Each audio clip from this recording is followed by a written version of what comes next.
अस्सलाम वालेकुम स्टूडेंट, कैसे हैं आप सब। जैसा कि आप जानते हैं कि हम लोग सिंध टेक्स्ट बुक बोर्ड जाम शोरों की मैथमेटिक्स की बुक को सॉल्व कर रहे हैं। हम लोग हमारा फर्स्ट चैप्टर की हम काफ़ी एक्सरसाइज कर चुके हैं ना। आज से हम सेकंड चैप्टर स्टार्ट करना चाहते हैं। उससे पहले मैं आप लोगों से एक रिक्वेस्ट करना चाहूँगी, अगर आप लोगों को मेरा समझाने का तरीक़ेकार पसंद है तो मेहरबानी करके जो गवर्नमेंट स्कूल की बच्चियाँ और बच्चे हैं जिनका कोरोना की वजह से जो है कोर्स अधूरा है, प्लीज़ उनसे मेरा चैनल ज़रूर शेयर करें। क्योंकि मेरा जो एम है, मैंने जो अपने दिमाग में एक सेटअप बनाया हुआ वो जो है मेरा गवर्नमेंट स्कूल के बच्चों को हेल्प करने के लिए ही है। तो मेहरबानी करके जितने गवर्नमेंट स्कूल की बच्चियों को आप लोग जानते हैं, प्लीज़ उनसे मेरा चैनल शेयर करें, सही है। और जिसको मेरा समझ नहीं आता वो मुझसे कमेंट बॉक्स में कमेंट करके पूछ सकता है। और आज हम जो है सेकंड चैप्टर स्टार्ट करने लगे हैं। प्लीज़ मुझे इनकरेज करें by subscribe my channel. Okay, thank you. Now we are going to start second chapter. आज से हम दूसरा चैप्टर शुरू कर रहे हैं। हम सबक नंबर 2 शुरू कर रहे हैं, सही है। हमारा सबक नंबर 2 है रैशनल नंबर, सही। नातिक अदद, उर्दू में नातिक अदद। नातिक अदद होते क्या हैं, सही।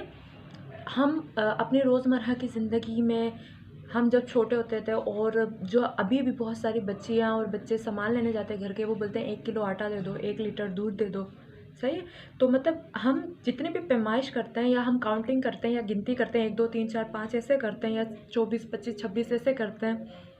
पर अगर हमारी अम्मी बोलें जाओ आधा किलो चावल ले आओ, सही है, 1.5 पाव जो है तेल ले आओ, तो इस किस्म की मकदारों को आप कैसे बताएंगे पेपर पे। तो ऐसी बातों को हम कहते हैं नातिक अदद, सही। मिसाल के तौर पे हमारी अम्मी का आधा किलो दूध ले आओ या आधा लीटर दूध ले आओ, तो आपको पता है इसको हम ऐसे लिखते हैं 1/2 की हालत में, सही है, 1/2 की हालत में लिखते हैं। तो मतलब अब इसकी पैमाइश कैसे करें। तो इस किस्म के नंबर्स को जो इस तरह से फ्रिक्शन में कसर में लिखे हुए होते हैं उसे हम क्या कहते हैं, उसे हम कहते हैं नातिक अदद, सही। हम इसको इस तरह से साबित करते हैं P/Q। आपको पता है ऊपर वाला क्या कहलाता है, नोमिनेटर, ये कहलाता है डिनोमिनेटर। और एक कंडीशन ये है कि Q जो है वो कभी भी बराबर नहीं होना चाहिए 0 के, सही। मतलब डिनोमिनेटर कभी भी 0 के बराबर नहीं होना चाहिए। आप देखें 0 से अगर किसी चीज़ को तकसीम दोगे वो खुद 0 हो जाएगा, क्योंकि 0 की कोई वैल्यू ही नहीं है। तो आपने इस बात का ख्याल रखना, ये जो Q है, ये जो डिनोमिनेटर, ये कभी भी 0 ना हो। ये इस तरह से लिखी जा सकती है वैल्यू, पर ये हरगिज़ ऐसे नहीं लिखी जा सकती। ओके, ये बात आप याद रखिएगा, सही। मैं जो हूँ मैं जो आज सॉल्व करूँगी 2.2 की जो एक्सरसाइज है, मैं जो है स्टूडेंट सारी नहीं बल्कि इस एक्सरसाइज को तो देखें, मैं जो है क्वेश्चन नंबर 2 करूँगी। ये वाला मुख्तसर करें, मैं ये वाला क्वेश्चन करूँगी, सही है। तकरीबन मैं ये सारा कर देती हूँ आपके लिए। आप इस पर अटेंशन पे करें और इससे सीखने की कोशिश करें। Thank you. Let start our work, सही। सही, पहला आपका क्वेश्चन है 9 डिवाइडेड बाई 7 प्लस 15 7, सही। यहाँ आप देखें इसके जो डिनोमिनेटर है वो कॉमन है, तो आप मतलब 7 और 7 हैं, 2 दफ़ा आप 1 दफ़ा लेना है, सही। ये वाली प्लस की निशानी आ जाएगी, ये वाला 9 आ जाएगा और ये वाला 15 आ जाएगा, सही। आप इसे जमा कर दें, 15 में 9 जमा करें, सही। 15 में आप 9 जमा करें, कितने हो जाएंगे, 24 हो जाएगा, 24। और ये 7 एज इट इज़ आ जाएगा। अब आपने ये देखना है कि 24/7 यानी 24 डिवाइडेड बाय 7 किसी एक टेबल में आता है। वैसे तो ये 7 के टेबल में आता है ना, नहीं, ये 7 के टेबल में भी नहीं आता, सही। यानी ये एक टेबल में नहीं आता, तो बस आपका यही आंसर होगा, सही। अब नेक्स्ट क्वेश्चन है, आप देखें यहाँ जो है नीचे 2 डिनोमिनेटर है इसका सर के वो यकसा हैं, एक जैसे, तो आप 2 हैं इनको 1 दफ़ा लिख लें, सही। ये वाली माइनस की निशानी 2 और 5 में से 2 माइनस करें, 5 में से 2 को निकालें तो आपके पास 3 बच जाएगा और ये 9 एज इट इज़ आ जाएगा, वैसा का वैसा आ जाएगा। अब आप ये देखें कि कोई ऐसा टेबल है जिसमें 3 और 9 आता है, हाँ है कोई ऐसा टेबल, हाँ है, 3 का टेबल है, 3 1 ज़ा 3, 3 3 ज़ा 9, सही। तो आपका जो आंसर होगा वर्ग 1/3 होगा।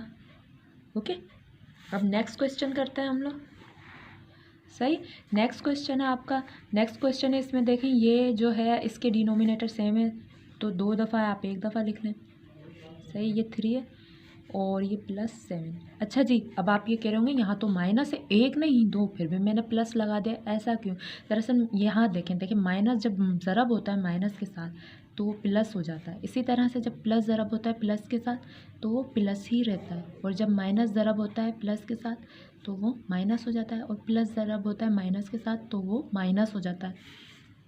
ये ब्रैकेट जहाँ होती है ना, इसका मतलब है कि वैल्यूज़ आपस में मल्टीप्लाई हो रहे हैं। तो ये माइनस इससे ज़रब हुआ तो ये क्या हो गया, प्लस हो गया। सही, अब 3 × 7 क्या होता है, 10 होता है। क्या 10 और 5 किसी एक टेबल में आते हैं? वो 5 के टेबल में आते हैं। 5 × 1 = 5, 5 × 2 = 10। तो आप 1 नीचे आप इसका जो है रेसिप्रोकल लिख लें 2, तो ये 2 आपका आंसर हो जाएगा। नीचे रफ अमल आएगा।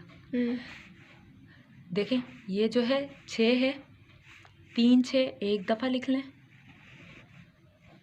5, ये वाला प्लस, ये वाला 2, ये वाला -1।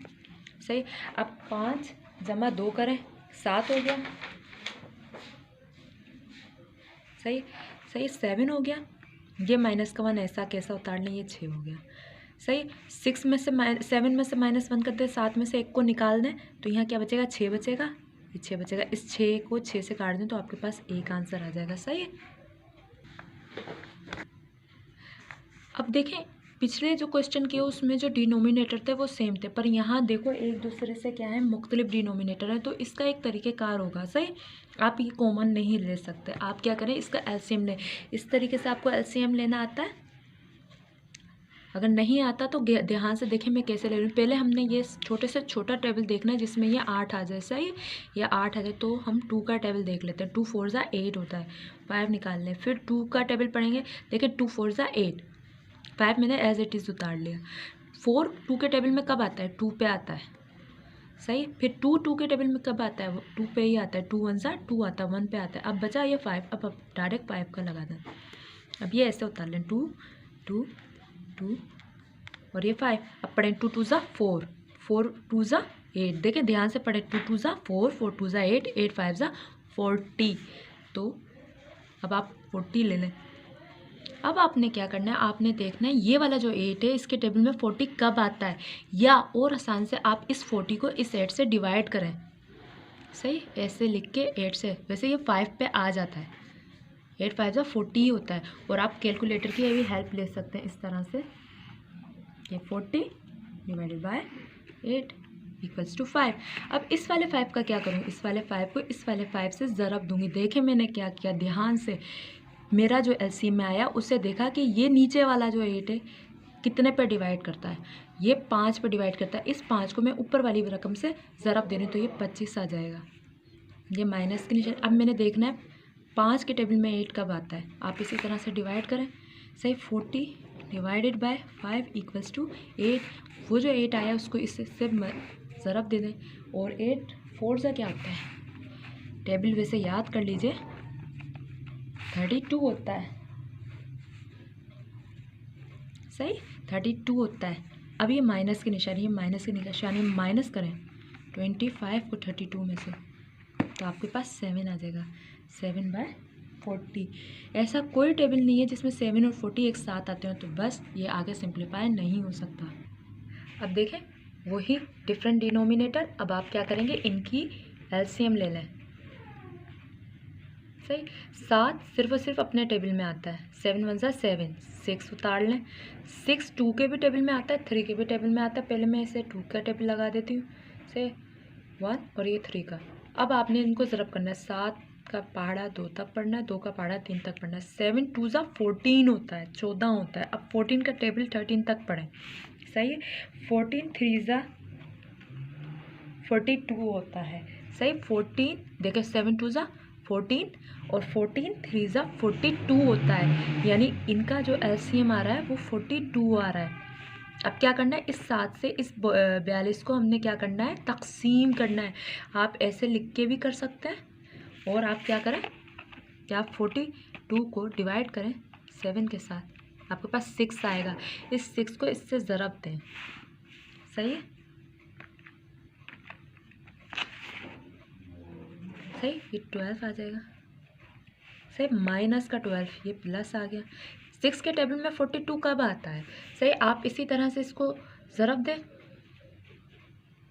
सही 6 से ज़रब दें, या फिर आप ऐसे कर लें 42 डिवाइडेड बाय 6, 7 आ गया, 7 को 7 से मल्टीप्लाई करवाएं 49 आ गया। सही, अब आपने क्या करना है, देखें ये माइनस का ये प्लस का। सही, अगर आपका आंसर आप इन दोनों को जमा करते हैं 12 जमा 49 इक्वल्स टू 61 और 42 ऐसा है। अगर आप ये जवाब सोच रहे हैं तो माफ़ कीजिएगा, ये जवाब आपका गलत है। सही, क्यों? क्योंकि ये देखें माइनस का, आपने माइनस का प्लस की वैल्यूज बढ़ी है, तो आपने 49 को माइनस करना है 12 में से 49। सही, आपने दरअसल क्या करना है, 12 को माइनस करवाना। मैं बार बार बता रही हूँ, प्लस की वैल्यू बढ़ी है, फिर माइनस को -12 करना है इसमें से। अब फिर आपके पास क्या आ जाएगा, फिर आपके पास आ जाएगा 37 और ये 42 और 37 किसी एक टेबल में नहीं आता। सही है,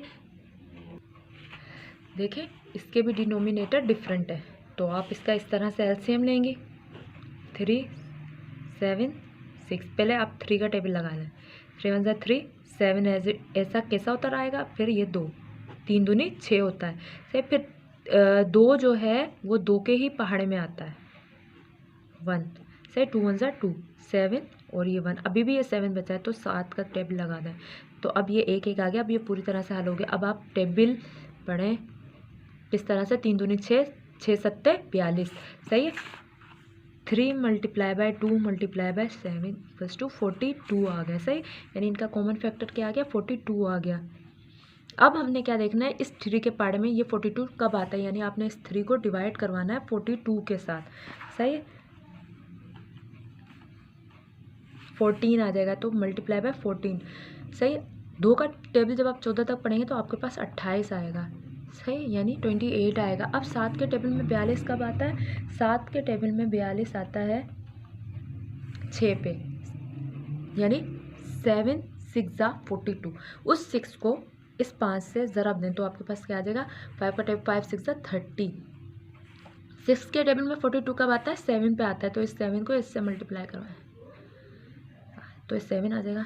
आप देखें ये दोनों जमा के हैं, तो आप लिख लें, तो ये आएगा 58 - 7 42। फिर देखें 28 + 30 = 58। ओके, अब 58 में से आप 7 माइनस करवाएं तो आपके पास आ जाएगा 51 42। That's it. कोई ऐसा टेबल ही नहीं है जिसमें ये दोनों एक साथ आते हो, तो बस यही आपका आंसर है। Now move to next question. देखें ये डिनोमिनेटर डिफरेंट है, तो हम क्या करेंगे, हम एलसीएम लेंगे।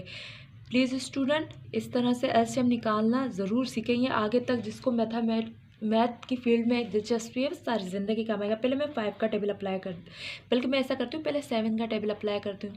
सही है, देखिए 5 ऐसा कैसा होता है, 7 एकम 7 होता है, और 7 का टेबल जब आप 10 तक पढ़ेंगे तो आपके पास 70 आ जाएगा। अब 5 का टेबल पढ़ें, 5 एकम 5 और 5 दूनी 10। अब 2 का टेबल पढ़ें, सही, 7 पंजे 35 35 दूनी 70।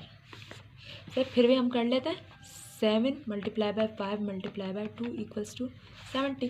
तो यानी इसका कॉमन फैक्टर कब आएगा, 70 आएगा। सही, अब हमने देखना है कि 5 से 70 को तकसीम करना है, 5 से 70 को तकसीम करना है। 14 आ गया, 14, इस 14 को 4 से मल्टीप्लाई करवाएं। सही, आपके पास 14 × 4 इक्वल्स टू 56। सही, 56 आ गया। अब देखिए 7 के टेबल में 70 कब आता है, 7 की धाइयाँ 70 होता है, 7 10 जा 70 होता है, तो उस 10 को आप इस 1 से मल्टीप्लाई करवाएं तो 10 1 जा 10 होता है। इसी तरह 70 के टेबल में 70 कब आता है, 70 एकम 70, तो उस 3 से इसको ज़रब दें तो यहाँ आ गया 3। देखें 56 में से माइनस करवाएं आप इस 10 को, तो आपके पास आएंगे -10 इक्वल टू 46। 56 - 10 56 - 10। देखें अगर आप ऐसा करते हैं, अगर आप पहले माइनस का ऑपरेशन कर लेते हैं, फिर आपके पास 46 आ रहा है, फिर आगे ये फर्दर सॉल्व नहीं होगा। तो आप देखें ये 56 जमा का, जहाँ कोई निशानी नहीं होती वहाँ जमा के निशानी होती है। आप इससे इसको जमा करवाएं, 56 को जमा करवाएं आप 3 के साथ। सही, देखें 56 + 3 = 59। 59 माइनस का 10, ये वाला माइनस का 10 आ गया, पहले हमने प्लस का ऑपरेशन कर लिया, 7 आ गया। अब 59 में से आप 10 को निकालेंगे तो आपके पास क्या आएगा, आपके पास 49 आएगा और 70 आएगा। ये दोनों 7 के टेबल में आते हैं। 7 7 ज़ा 49 होता है, 7 10 ज़ा 70 होता है। तो आपका आंसर जो होगा वो 7 10 होगा। This is your answer. सही है। डिनोमिनेटर डिफरेंट, एलसीएम लें। प्लीज़ मेरे एलसीएम के तरीक़ेकार को ध्यान में रखें। पहले आप 2 का टेबल अप्लाई कर लें। सही है, 9 ये 6 आ जाएगा। सही है, फिर 4 आ जाएगा, फिर 2 4 2 2 ज़ा 4 आ जाएगा, 3 और 9 एज इट इज़ निकालने, 2 1 ज़ा 2 आ जाएगा, 3 9 3 का टेबल लगाएं, 3 3 ज़ा 9, 3 1 ज़ा 3, फिर 3 3 ज़ा 9, 3 1 ज़ा 3 आ जाएगा। सही है। अब देखें 2 2 2, ये 3, 2 2 ज़ा 4, 4 2 ज़ा 8, 8 3 ज़ा 8 3 ज़ा 24, 24 3 ज़ा 24, 3 ज़ा 72। सही, 72 आ गया आपका एलसीएम। तो आप यहाँ 72 लिखें। सही, आपने अब क्या करना है, इस वाले 9 को इस वाले 72 से डिवाइड करना है। Divided by 9 8। जिसके पास कैलकुलेटर नहीं है वो इस तरह से 72 अंदर करे और उस पर इस तरह से 9 का टेबल पड़े तो भी उसके पास 8 आ जाएगा, और 2 8 ज़ा, फिर उस 8 को इससे 16 से मल्टीप्लाई करवाएं, 8 2 ज़ा 16 होता है। फिर यहाँ ये माइनस माइनस माइनस, देखिए अंदर भी क्वेश्चन में भी माइनस माइनस माइनस, ये दरअसल हो जाएगा प्लस। इस 6 के टेबल में 42 कब आता है,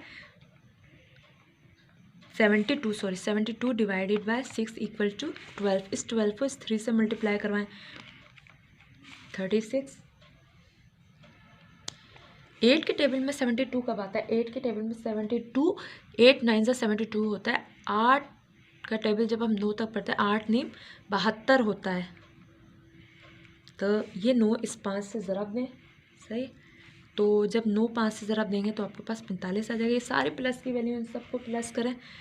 सही, 16 जमा 36 जमा 45 = 97। कोई ऐसा टेबल नहीं है जिसमें 97 और 72, ये वाला 72 यहाँ आ गया, 72 आ गया, तो ये आगे सॉल्व नहीं हो सकता। So this is your answer.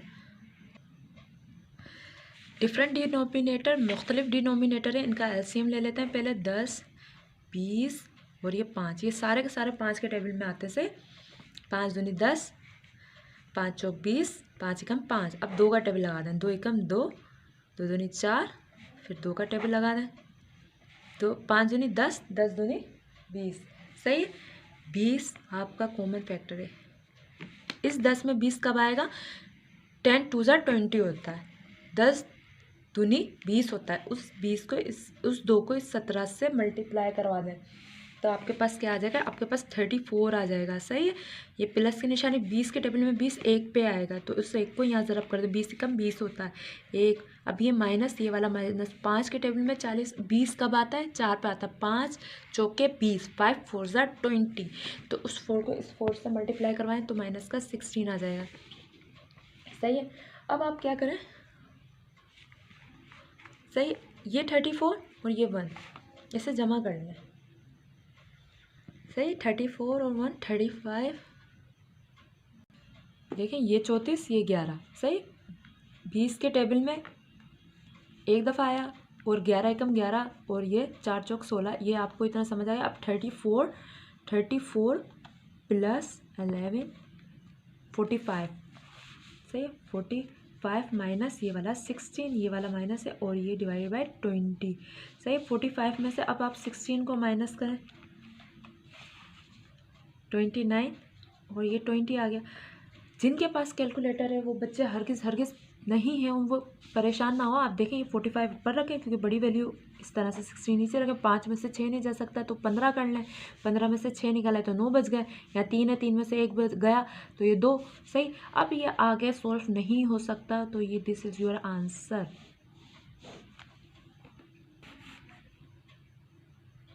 अगर आपको मेरा तरीक़ेकार समझ आ रहा है ना, तो मेहरबानी करके मेरा चैनल आप शेयर करें, सही है। और इसको ज़्यादा से ज़्यादा देखें, मुझे ज़्यादा से ज़्यादा सपोर्ट करें। आपकी सपोर्ट मेरे लिए इनकरेजमेंट है, ताकि मैं और भी दूसरे सब्जेक्ट्स पे वीडियो बनाऊँ। नहीं तो कम से कम 8 है, 9th है, 6 है, उनकी बुक्स पे मैथमेटिक्स बना सकूँ। Okay, thank you.